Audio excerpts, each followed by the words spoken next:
लोगों को जब ये धमकियां देते हैं, मुझसे कहा गया कि आपने मुस्तफा कमाल साहब के लिए बात कही कि वो एजेंसियों की बेबी हैं, तो मैंने कहा कि वो तो ओपनली जब ये कहते हैं कि मैं सॉफ्टवेयर अपडेट करवा दूंगा लोगों का, तो सॉफ्टवेयर अपडेट रेम्बो सेंटर में या तारिक रोड पे तो नहीं होते। वो बताएं सॉफ्टवेयर अपडेट कहाँ होती है, ताकि लोगों को पता चले कि हाँ वो जो कुछ कह रहे हैं वो दुरुस्त है। तो बहुत सारी चीजें ऐसी हैं कि जिसकी वजह से मैंने ये बात कही थी और मैं उस बात पर कायम हूँ। मुझे कोई उसमें शर्मिंदगी नहीं है, मैं उसमें कहीं कोई शर्म महसूस नहीं कर रहा कि मुझसे गलती हो गई। मैंने सोच समझकर कही और उन लोगों के मफाद में कही जो आज तक मिसिंग हैं। उनके सैकड़ों खानदान अजियत के अंदर मुब्तला हैं, उनको भी इसी तरह आज़ादी मिलनी चाहिए और अगर वो मुजरिम है तो उन्हें कोर्ट में पेश करके उनको सजा देनी चाहिए। लेकिन उनके घर वालों को तो ये नहीं पता कि वो जिंदा या मर गए। तो अगर मैंने उनकी मफाद में कही है तो दो आदमी के रास्ता रोकने के लिए मैंने नहीं गई, मैंने तो सैकड़ों मिसिंग पर्सन के मफाद में गई है। दूसरी बात, आपने मुझे ये लोगों के जहन में है कि मैंने मुस्तफ़ा कमाल साहब के लिए जो भी बात कही उसमें खुदा न खास्ता मैं किसी के आने पे ना खुश हूँ। जो लोग आए हैं मैं खुश हूँ इसलिए कि वो अकेले सफ़र नहीं कर रहे थे, पूरा ख़ानदान सफ़र कर रहा था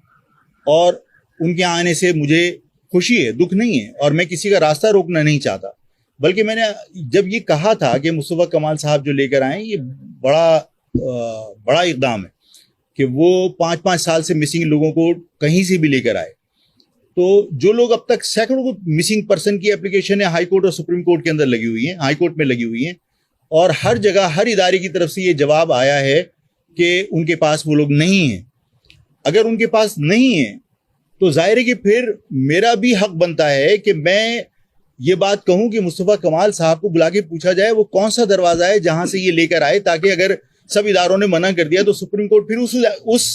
दरवाजे को खटखटाए कि भाई ये मुस्तफ़ा कमाल वहां से लोगों को लेकर आए तो बाकी मिसिंग पर्सन भी तुम्हारे पास हो सकते हैं। तो अगर मैंने ये बात कही है तो बाकी जो मिसिंग पर्सन है उनके हक में कहिए, उनके मफाद में कहिए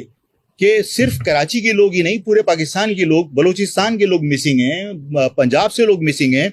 और कोई उनका पुरसाने हाल नहीं है। तो अगर ये बात मैंने कही है तो मैंने लोगों का रास्ता रोकने के लिए नहीं कही, बल्कि मैंने उन लोगों के मफाद में कही है जो आज तक मिसिंग है। देखिए बात जगह तो ये लोग ये भी कहते हैं कि जो लोग राह करा के ला रहे हैं वही लोग तो गिरफ्तार करवा रहे हैं और ये खुलेआम ये बातें होती हैं कि लोगों से कहा जाता है कि साहब 6-6 अफराद की लिस्ट दीजिए जो गैर फाल हैं और हमें आगे देनी है, तो वो किसको दे रहे हैं ये भी बताएं। फिर लोगों को जब ये धमकियां देते हैं, मुझसे कहा गया कि आपने मुस्तफ़ा कमाल साहब के लिए बात कहना चाहता हूं कि पाकिस्तान की हुकूमत में जो इस इख्तिदार में रहते हुए जो गलत इक़दाम हुए, IMF से एग्रीमेंट को आपने अपनी जीत करार दिया लेकिन $23 अरब वापस करने का कोई मनसूबाबंदी नहीं है। इस गुनाह में मुत्तहदा भी शरीक है। अगर कोटा सिस्टम इमरान की गवर्नमेंट के अंदर गैर मुय्यना मुद्दत के लिए मुसल्लत किया गया, मुत्तहदा उसमें बराबर की उस जुर्म के अंदर शरीक है। इन्होंने हमेशा सौदेबाजी ये की है, हमेशा इन्होंने लोगों के मफादात का सौदा किया है। अभी अगर 3.5 करोड़ आवाम को 2 करोड़ गिना गया और वहां अमीनुल हक दस्तखत करके आए और उस मरदमशुमारी को तस्लीम किया, इसका मकसद है आपने 1.5 करोड़ आवाम के मफादात का सौदा किया है, उनके बुनियादी हुकूक का सौदा किया है। और जाहिर है कि ये प्रॉब्लम इस शहर के ऊपर मुसल्लत हो गई अब हमारे साथ एक तवील अरसे के लिए कि यहाँ पर 1.5 करोड़ अवाम बगैर किसी रिकॉर्ड के मौजूद हैं, लेकिन वो इस शहर का इंफ्रास्ट्रक्चर भी यूज करेंगे और इस शहर के लिए हमारे लिए मसाइल भी पैदा करेंगे। मैं आप सबका शुक्रिया अदा करता हूँ। इस अमल की वजह से अगर उस इलाके को गिनती किया जाता उन शनाख्ती कार्ड की बुनियाद पर तो बात समझ में आती है, लेकिन यहां पूरे कराची के अंदर जो सूरत हाल पैदा की गई उस मिसाल को बुनियाद बनाकर तकरीबन 60 लाख अफराद जो यहां रोजगार के हुसूल के लिए आते हैं और यहां मुस्तकिल आबाद हैं और वो ईद और बकरीद पर उनके लिए खुसूसी ट्रेनें चला करती हैं और वो लोग अपने इलाकों में, अपने आबाई इलाकों के अंदर ईद मनाने जाते हैं, ये दुनिया को मालूम है।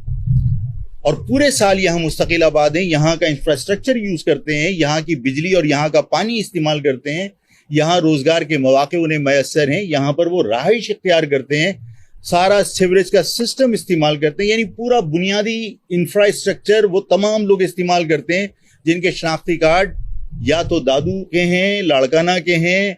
गुज्जर खान के हैं, लाला मूसा के हैं, लेकिन वो लोग यहाँ रोजगार के हुसूल के लिए आए हुए हैं। उन 60 लाख अफराद को मर्दमशुमारी में गिना ही नहीं गया। उसके बाद बाकायदा सरकार के लोगों ने ये बात तस्लीम की है कि 25 लाख से ज्यादा लोग यहाँ पर वो लोग आबाद हैं जो अफगानिस्तान से कैंपों में उन्हें पनाह देने के लिए लाया गया था और वो कराची में आके आबाद हैं और रोजगार के हुसूल के लिए वो सब कुछ कर गुजरने को तैयार हैं।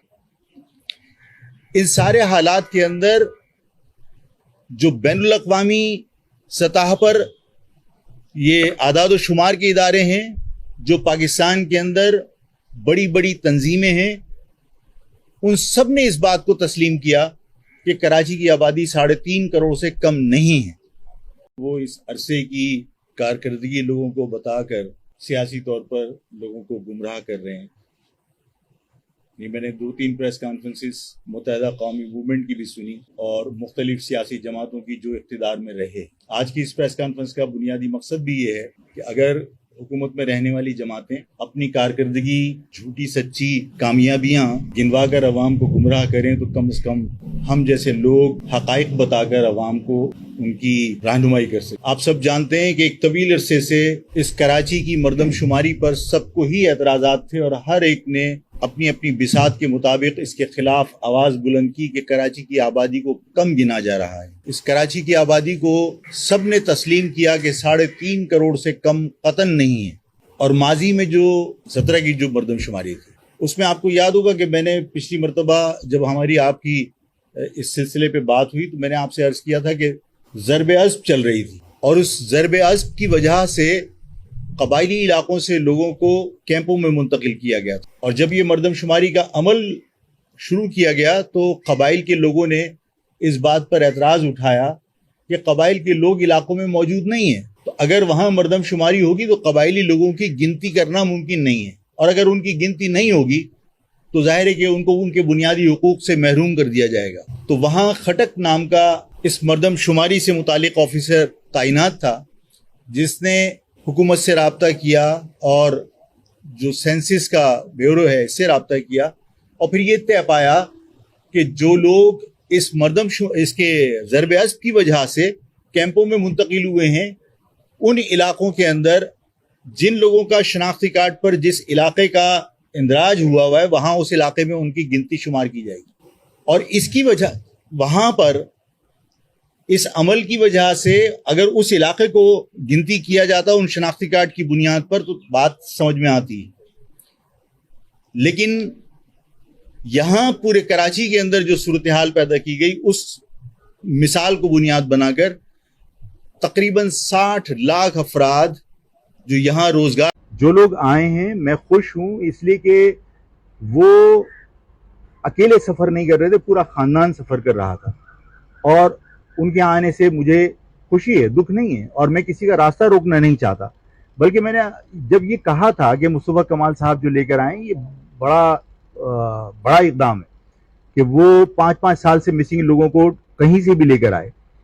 तो जो लोग अब तक सैकड़ों मिसिंग पर्सन की एप्लीकेशन है हाई कोर्ट और सुप्रीम कोर्ट के अंदर लगी हुई है, हाई कोर्ट में लगी हुई है और हर जगह हर इदारे की तरफ से ये जवाब आया है कि उनके पास वो लोग नहीं हैं। अगर उनके पास नहीं है तो जाहिर है कि फिर मेरा भी हक बनता है कि मैं ये बात कहूं कि मुस्तफ़ा कमाल साहब को बुला के पूछा जाए वो कौन सा दरवाजा है जहां से ये लेकर आए, ताकि अगर सब इदारों ने मना कर दिया तो सुप्रीम कोर्ट फिर उस दरवाजे को खटखटाए कि भाई ये मुस्तफ़ा कमाल वहां से लोगों को लेकर आए तो बाकी मिसिंग पर्सन भी तुम्हारे पास हो सकते हैं। तो अगर मैंने ये बात कही है तो बाकी जो मिसिंग पर्सन है उनके हक में कहिए, उनके मफाद में कहिए कि सिर्फ कराची के लोग ही नहीं पूरे पाकिस्तान के लोग, बलूचिस्तान के लोग मिसिंग हैं, पंजाब से लोग मिसिंग हैं और कोई उनका पुरसाने हाल नहीं है। तो अगर ये बात मैंने कही है तो मैंने लोगों का रास्ता रोकने के लिए नहीं कही, बल्कि मैंने उन लोगों के मफाद में कही है जो आज तक मिसिंग है। देखिए बात जगह तो ये लोग ये भी कहते हैं कि जो लोग राह करा के ला रहे हैं वही लोग तो गिरफ्तार करवा रहे हैं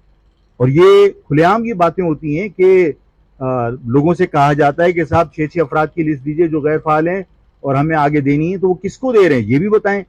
फिर लोगों को जब ये धमकियां देते हैं, मुझसे कहा गया कि आपने मुस्तफ़ा कमाल साहब के लिए बात कही कि वो एजेंसियों की बेबी हैं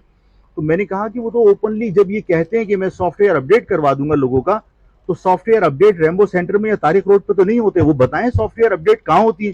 ताकि लोगों को पता चले कि हाँ वो जो कुछ कह रहे हैं वो दुरुस्त है। तो बहुत सारी चीजें ऐसी हैं कि जिसकी वजह से मैंने ये बात कही थी, और मैं उस बात पर कायम हूं। मुझे कोई उसमें शर्मिंदगी नहीं है, मैं उसमें कहीं कोई शर्म महसूस नहीं कर रहा कि मुझसे गलती हो गई। मैंने सोच समझकर कही, और उन लोगों के मफाद में कही जो आज तक मिसिंग हैं। उनके सैकड़ों खानदान अजियत के अंदर मुब्तला हैं, उनको भी इसी तरह आज़ादी मिलनी चाहिए, और अगर वो मुजरिम है तो उन्हें कोर्ट में पेश करके उनको सजा देनी चाहिए। लेकिन उनके घर वालों को तो ये नहीं पता कि वो जिंदा हैं या मर गए।